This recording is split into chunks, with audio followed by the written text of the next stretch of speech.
Hello everyone, you're welcome to my YouTube channel Learn English with Kajal. In our today's video, we are going to learn 3.2 The Night I Met Einstein. As like previous lessons, I'll explain this lesson in Hindi, but इस lesson में किसी भी hard word का use नहीं हुआ है. All words are very easy, बहुत simple words use किए इस स्टोरी में. And before starting, I want to tell you that in description box I have given you link for all the videos of standard 10, and if you are new to this YouTube channel, do like, share and subscribe, and please suggest your friends. So let's start with the lesson. Jerome Weidman, 1930 to 1998. See, our writer's name is the Jerome Weidman. Was an American playwright and novelist. From this sentence we can say that he belongs from the America. वो America के थे, वो writer भी थे और novelist भी थे. In 1960 he won the Pulitzer Prize for his work, a musical drama titled Fiorello. देखिए 1960 में 1960 में उनको पुलित्जर प्राइज़ मिला था. उनका एक म्यूज़िकल ड्रामा है. म्यूज़िकल ड्रामा यानी कि जिसमें म्यूज़िक यूज़ हुआ है. फ्योरेले नाम का एक ड्रामा है. तो उस ड्रामा के लिए 1960 में उनको पुलित्जर प्राइज़ मिला था. He collaborated with George Abbott, Jerry Bock and Sheldon Henrik for its music and lyrics. देखिए ये जो फ्योरेलो जो म्यूज़िकल ड्रामा है, तो उस म्यूज़िकल ड्रामा में उन्होंने किसी के साथ कोलैबोरेट होकर यानी कि जॉइंट वर्क किया था. उनके जो पार्टनर थे वो थे George Abbott, then Jerry Bock and Sheldon Harnick. इन तीनों के साथ मिलकर इन्होंने फ्योरेलो जो म्यूज़िकल ड्रामा है उसमें म्यूज़िक और लिरिक्स दिया है. His book, I Can Get It For You Wholesale, has also been used for a movie of the same name. देखिए जो जेरोम है तो उनका एक I Can Get It For You Wholesale इस नाम का एक बुक भी है और इस बुक पे एक मूवी भी रिलीज़ हुआ है इसी सेम नाम से. Okay, now let's start with the story. When I was a very young man, I was invited to dine at the house of philanthropist. देखिए राइटर बोलते कि जब वो यंग थे यानी कि ज़्यादा एजेड नहीं थे तब उनको इनवाइट किया गया था. कहाँ पे? फॉर अ डाइन मीन्स होता है हैव डिनर यानी कि रात का खाना. रात के खाने के लिए उनको कहीं पे इनवाइट किया गया था. वो था house of philanthropist. Philanthropist means होता है rich man who helps people यानी कि एक समाज सेवक जिसको बोलेंगे. तो एक समाज सेवक के घर पे उनको रात के खाने के लिए इनवाइट किया गया था. After wonderful dinner our hostess took us to a large drawing room. देखिए आफ्टर वंडरफुल यानी कि रात का खाना खत्म होने के बाद उनकी जो होस्टेस है, the meaning of hostess is given here, a women who invites guest to a social event. यानी कि घर पे आने वाले जो मेहमान होते हैं उनका वेलकम करके उनकी देखभाल रखने के लिए जो लेडी वर्क करती है उसको होस्टेस बोलते हैं.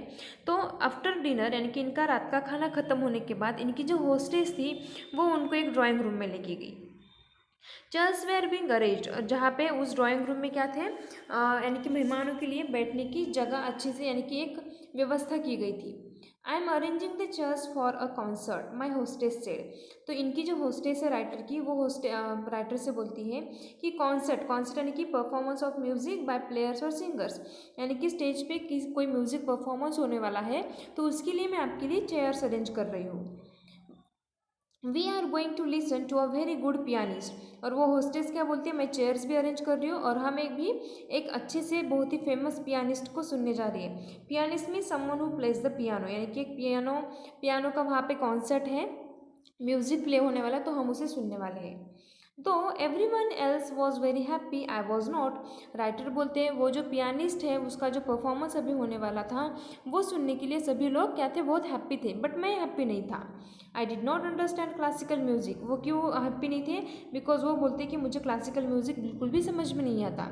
आई thought I was tone deaf. Tone deaf means होता है unable to hear the difference between high and low notes of music. यानी कि वो बोलते हैं कि मुझे ऐसे लगता है कि मुझे म्यूज़िक ज़्यादा समझ में नहीं आता. I sat down so that I could not be impolite. वो बोलते हैं कि मैं वहाँ पे कॉन्सर्ट सुनने बैठ गया, यानी कि उनकी इच्छा तो नहीं है, he is not wishing to listen the concert, but even he sat there only because कि वहाँ पे इम्पोलाइट यानी कि सबको ये रूड ना लगे इसलिए वो वहाँ पे बैठ जाते हैं कॉन्सर्ट सुनने के लिए, उनकी डिज़ायर नहीं होने के बावजूद. Waited for the concert to begin, और वो कॉन्सर्ट स्टार्ट होने का वेट करते हैं। I did not pay attention to the music after it begin, बाद में कॉन्सर्ट शुरू भी हो जाता है, लेकिन हमारे जो राइटर है वो बिल्कुल भी उस कॉन्सर्ट पे ध्यान नहीं देते, बिकॉज उनको म्यूजिक सुनना बिल्कुल भी पसंद नहीं है। After a while I heard every one clapping, कुछ देर बाद, कुछ समय बाद उनको तालियां बजाने का आवाज़ सुनाई देता है। So I realise that the piece was over, बाद में उनको समझ में आता है कि जो वहाँ पे एक कामनेस था, जो शांतता फैली हुई थी, अभी वो ख़त्म हो गई। Just then I heard a gentle but firm voice saying you are fond of Bach, बाद में थोड़ी देर बाद में उनको एक जेंटल और फॉर्म, यानी कि एक कठिन सी आवाज़, यानी कि एक डिटर्मिनेशन वाली आवाज़, एक कन्फर्म वाली आवाज़ आती है, और उनको पूछा जाता है you are fond of Bach. Bach means होता है एक सिंगर का नाम है, और फॉन्ड मीन्स फैमिलियर, क्या तुम बैक को जानते हो।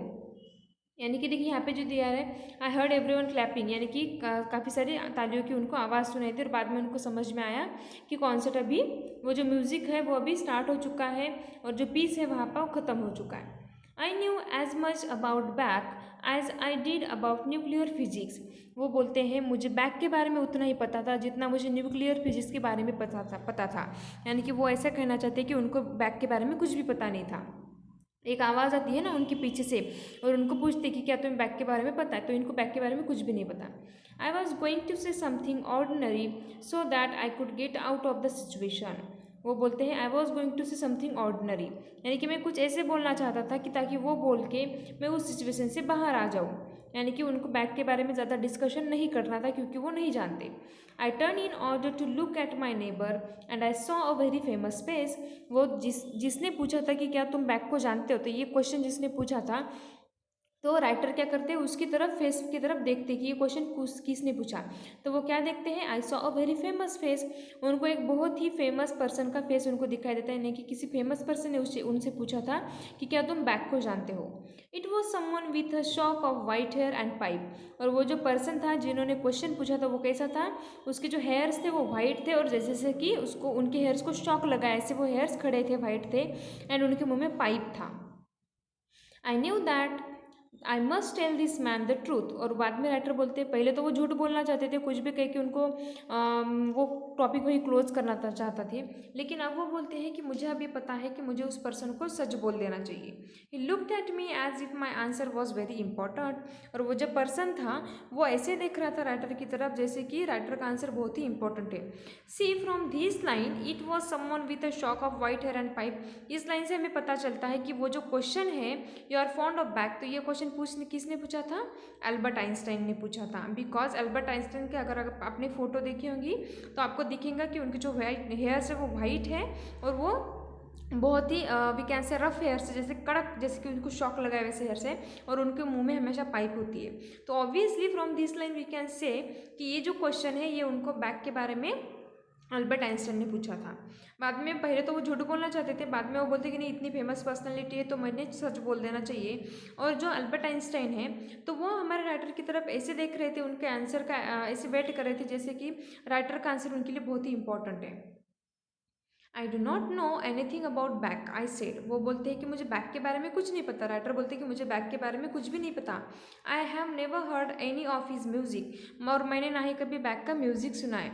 ही लुक्ड सरप्राइज्ड, और ये बात सुन के, यानी कि राइटर जब बोलते हैं कि मुझे बैक के बारे में नहीं पता और मैंने बैक का कभी म्यूजिक भी नहीं सुना, तो ये बात सुन के जो ये है आइंस्टाइन है वो बहुत ही सरप्राइज हो जाते हैं। You have never heard of back, he asked, बाद में आइंस्टाइन उन राइटर से पूछते कि क्या तुमने अभी तक बैक का म्यूजिक नहीं सुना। He made it sound as if I had said that I had never taken a bath. तो ये आंसर सुन के जो अल्बर्ट आइंस्टाइन है वो इस तरीके से रिएक्ट करते हैं, इस तरीके से बोलते हैं जैसे कि उनको लगा हो कि जो राइटर है उन्होंने काफ़ी दिनों से नहाया नहीं हो। इट्स मीन्स बहुत सरप्राइजमेंट के साथ, अमेजमेंट के साथ देखने लगते हैं। I had look to understand music so that I could understand Bach, वो बोलते हैं I had like to understand music, यानी कि मुझे music so that I could understand Bach, वो बोलते हैं कि पहले मुझे म्यूज़िक सुनना, समझ लेना चाहिए म्यूज़िक होता क्या है, और बाद में मैं अगर बैक का म्यूज़िक सुनूंगा तो मुझे समझ में आया कि एक्चुअली बैक जो है वो क्या बोल रहे हैं। But I am not able to, I am tone deaf. यानी कि जो राइटर है वो आइंस्टाइन से बोलते हैं कि मैं टोन डेफ हूँ, मुझे जो अप्स एंड डाउन्स होते हैं, जो नोट्स आते हैं म्यूज़िक में, वो समझ में नहीं आते। और अगर मुझे बैक का म्यूज़िक समझना है तो ऑब्वियसली मुझे पहले क्या करना पड़ेगा, म्यूज़िक को समझना पड़ेगा। The old man got up, the old man got up यानी कि जो आइंस्टाइन है वो खड़े हो जाते हैं। You will come up with me he asked, और आइंस्टाइन राइटर से पूछने लगते कि क्या तुम मेरे साथ चलोगे। आई जस्ट रिमेन सीटेड, लेकिन राइटर है वो बैठे ही रहते हैं।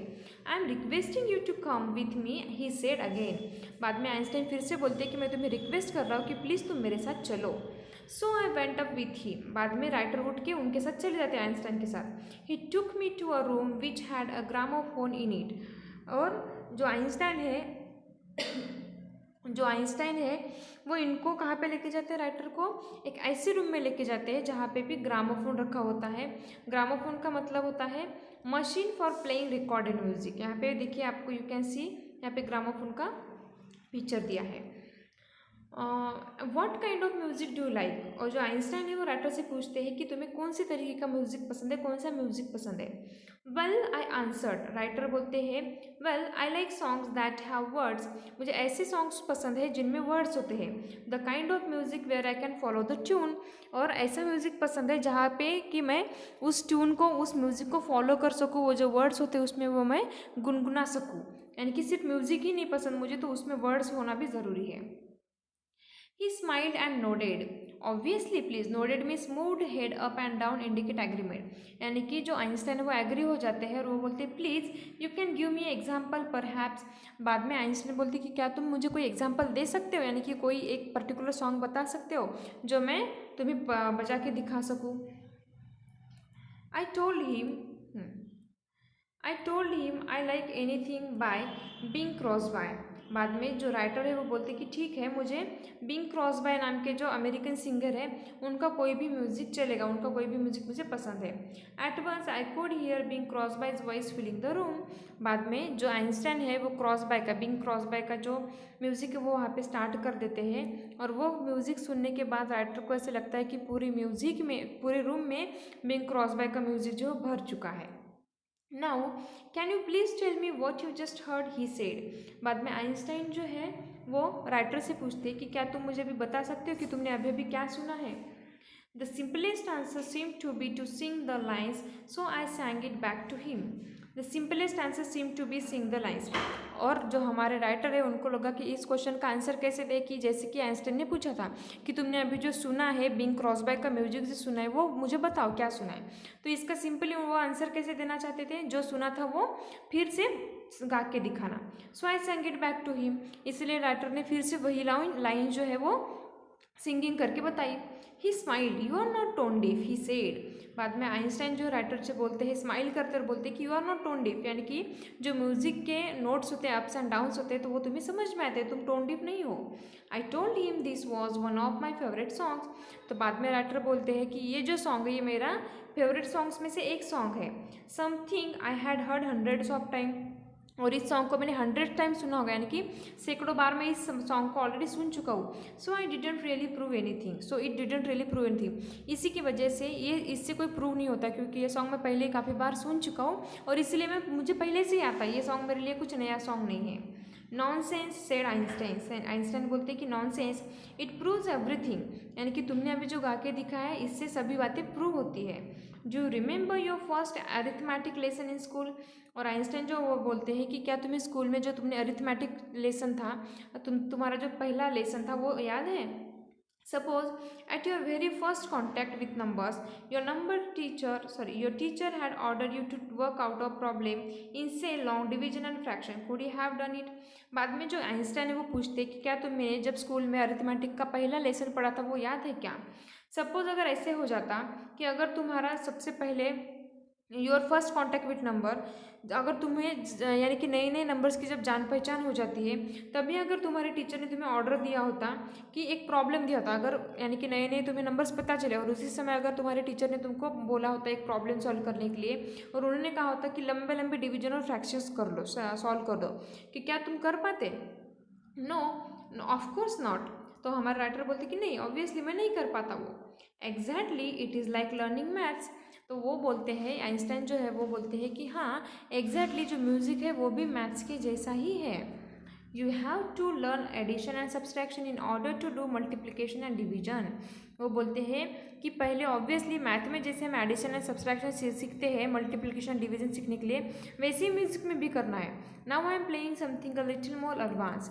बाद में वो बोलते हैं कि ठीक है अब मैं किसी और म्यूजिक को यहाँ पे प्ले करता हूँ। लिटिल मोर एडवांस यानी कि जो तुम पहले से जानते हो उस म्यूजिक से और कुछ दूसरा यहाँ पे प्ले करता हूँ। It was John McCormack singing, the trumpeter, sing that back he ordered। बाद में जो आइंस्टाइन है उन्होंने द ट्रम्पिटर नाम का एक म्यूजिक जो कि मैककॉर्मैक नाम के जो सिंगर है उनका है वो प्ले करते हैं, और बाद में वो सुनाने के बाद फिर से आइंस्टाइन और राइटर को क्या बोलते हैं, सिंग दैट बैक, कि ये अभी जो तुमने सुना है मैककॉर्मैक का द ट्रम्पिटर सॉन्ग तो फिर से मुझे गा के बताओ। And we went to on from level to higher level until he was playing just music without words। और वो इस तरीके से ऐसे करते हैं यानी कि वो बार बार गाना बजाते हैं, राइटर को बोलने के लिए बोलते हैं, फिर से गाना बजाते हैं, राइटर को फिर से क्या सुना वो बताने के लिए बोलते हैं। ऐसा उन्होंने इतने लेवल तक किया जब तक वो सिर्फ म्यूज़िक ही नहीं सुनाते, यानी कि विदाउट वर्ड्स वाले जो सॉन्ग होते हैं, विदाउट वर्ड्स वाले जिसमें सिर्फ म्यूज़िक होता है, तब तक वो बजाते रहे। I was amaze that this great man was paying complete attention to me. और बाद में जो राइटर है उनको बहुत ही अमेज यानी कि सरप्राइज लगता है, थोड़ा सा आश्चर्य हो जाता है उनको कि ये इतनी बड़ी पर्सनैलिटी जो अल्बर्ट आइंस्टाइन है उनका पूरा अटेंशन मेरी तरफ था, उनका पूरा ध्यान जो था वो राइटर की तरफ था। सो that I could learn something new. और वो सब वो जो आइंस्टाइन है वो इसलिए इतना ध्यान दे रहे थे ताकि वो चाहते थे कि हमारे जो राइटर है वो कुछ नया सीख सके। It was as if I was the most important person in his world. और अल्बर्ट आइंस्टाइन जो है वो राइटर के साथ इस तरीके का बिहेव कर रहे थे जैसे कि राइटर उनके लाइफ में सबसे इम्पॉर्टेंट पर्सन है। Suddenly got up and turn off the gramophone. बाद में थोड़ी देर के बाद में क्या होता है, सडनली यानी कि अचानक से जो अल्बर्ट आइंस्टाइन है वो उठते हैं और ग्रामोफोन को बंद कर देते हैं। Now young man he said we are ready to listen to Bach. बाद में जो आइंस्टाइन है वो ग्रामोफोन को बंद करने के बाद राइटर से बोलते हैं कि यंग मैन अभी यानी कि नौजवान अभी हम बैक का म्यूज़िक सुनने के लिए रेडी है। बिकॉज पहले राइटर की थिंकिंग क्या थी कि वो टोन डिफ है, उनको म्यूज़िक समझ में नहीं आता, उनको सिर्फ वर्ड्स वाले सॉन्ग ही पसंद थे। लेकिन अल्बर्ट आइंस्टाइन ने क्या किया कि पहले उनको बेसिक सॉन्ग सुनाए जिनमें वर्ड्स होते, बाद में वो इस तरीके से वन बाय वन सॉन्ग सुनाते गए, एडवांस सॉन्ग सुनाते गए, जब तक राइटर उनको वो गाना सुन के ना यानी कि बोल के ना बता सके, तब तक वो बजाते रहे जब तक सिर्फ म्यूज़िक के लेवल पे नहीं आते, एकदम हाई लेवल पे वो सुनाते गए। We went down and sat in the hall just allow your self to listen. बाद में वो नीचे चले जाते हैं उस रूम में से और वो फिर हॉल में चले जाते हैं जहाँ पे कॉन्सर्ट चल रहा होता है। और बाद में ही सेड यानी कि जो अल्बर्ट आइंस्टाइन है वो राइटर से क्या बोलते हैं, just allow your self to listen. तुम सिर्फ खुद को परमिशन करो, खुद को इस म्यूज़िक को सुनने दो, यानी कि इस म्यूज़िक को सुनो। That's all there is to it, यानी कि तुम्हें ऑटोमेटिक सब समझ में आएगा, यही सब कुछ है, तुम सिर्फ म्यूज़िक ध्यान लगा के सुनो। I have heard that piece many times since that day. और बाद में वो बोलते हैं कि वो जो म्यूज़िक वाला जो एक पीसनेस था, जो म्यूज़िक में एक पीस था, तो मैंने उससे आगे भी कई दिनों तक सुना, यानी कि काफ़ी लंबे समय तक सुना। But I am never alone, लेकिन मैं अकेला नहीं था, यानी कि उस कॉन्सर्ट के बाद भी हमारे जो राइटर है उन्होंने काफ़ी बार ऐसा विदाउट वर्ड्स वाला म्यूज़िक सुना, ऐसे कॉन्सर्ट सुने, लेकिन वो जब जब वो सुनते थे वो अकेले नहीं थे। I am sitting beside a small man with a shock of untidy hair and a pipe in his mouth. वो हमेशा ऐसा फील करते थे कि वहाँ पे उनके बाजू में कोई छोटा सा एक पर्सन बैठा हुआ है जिसके कि वाइट हेयर से, जो अनटाइडी हेयर से शॉक लगे हुए और जिसके मुंह में पाइप है, यानी कि यूजुअली उसके बाद में उस कॉन्सर्ट के बाद में जब भी राइटर ने म्यूज़िक सुना तो वो ऐसा इमेजिन करते कि आइंस्टाइन उनके बाजू में बगल में बैठे हुए हैं। He has eyes that are unusually warm. और वो बोलते हैं कि वो ऐसा पर्सन था जिसकी जो आंखें हैं, राइटर बोलते हैं कि आइंस्टाइन की जो आंखें वो यूजुअली वार्म, अनयूजुअली वार्म है। When the concert ended, I too was able to clap sincerely। जब कॉन्सर्ट ख़त्म हो जाता है, जब पियानिस्ट का परफॉर्मेंस ख़त्म हो जाता है, तो हमारे जो राइटर है वो सिंसियरली क्लैप करने लगते, सिंसियरली तालियां बजाने लगते हैं। बिकॉज इसके पहले वो इस तरीके से तालियां बजाते हैं जैसे कि यानी कि कहीं इंसल्ट ना हो जाए, इनकी कहीं रूडनेस ना लगे, इसलिए वो तालियां बजाते हैं। और hostess came towards us, we both stood up. बाद में उनकी होस्टेस उनकी तरफ आती है और ये दोनों खड़े हो जाते हैं। I am so sorry doctor Einstein, she said, यानी कि उनकी होस्टेस उनको बोलते हैं कि मुझे माफ़ कर दीजिए। Giving me a cold look, यानी कि जो होस्टेस है वो थोड़ा सा गुस्से से हमारे राइटर की तरफ देखती है और अल्बर्ट आइंस्टाइन को बोलती है कि मुझे माफ़ कर दीजिए, that you miss so much, ताकि आप, क्योंकि आपको पूरा कॉन्सर्ट सुनने के लिए नहीं मिला, आप यहाँ पे नहीं थे।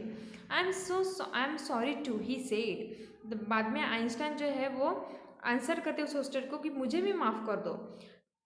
My egg friend here and I, however, were engaged in the greatest activity of which a human being is capable. वो बोलते कि मैं और मेरा यंग फ्रेंड, यानी कि अल्बर्ट आइंस्टाइन बोलते कि मैं और हमारे जो राइटर है वो, हम दोनों मिलके क्या कर रहे थे, हम ये किसी ऐसे काम में बिजी थे, एक किसी ग्रेटेस्ट एक्टिविटी में बिजी थे जो कि ह्यूमन बीइंग कर सकती है। यानी कि उनका कहने का मतलब था कि हम ऐसे काम में बिजी थे जो कि सारे ह्यूमंस कर सकते हैं, यानी कि म्यूज़िक को समझने का काम सभी लोग कर सकते हैं और हम उसी काम में बिजी थे। She looked puzzle, really, she said, वो बोलती है पजल, यानी कि वो थोड़ा सा आश्चर्य में हो जाती है और बोलती है कि क्या वाकई में आप ऐसा कुछ काम कर रहे थे, एंड वॉट इज़ दैट, और वो काम क्या था। Einstein smiled and put his arm across my shoulders, opening up the frontiers of beauty. बाद में क्या होता है, आइंस्टाइन क्या करते हैं, अपने जो हाथ है वो राइटर के कंधे पे रखते हैं और वहाँ पे बोलते हैं वो जो काम था, जब हॉस्टेस पूछती कि आप ऐसा क्या काम करे, तो वो आंसर क्या कहते हैं, opening up the frontiers of beauty, यानी कि हम क्या कर रहे थे, फ्रंटियर्स की एक ब्यूटी ओपन करते, यानी कि हम म्यूज़िक सुनने का काम कर रहे थे, जो रियल में एक ब्यूटीफुलनेस होता है म्यूज़िक में, हम उसको समझने का काम कर रहे थे। So with this we have completed our lesson. Once again I am saying you that in description box I have given you link for all the videos of standard 10, and if you are new to this YouTube channel, do like, share and subscribe. Thank you. In next video we will meet with the question and answers of this lesson. Thank you.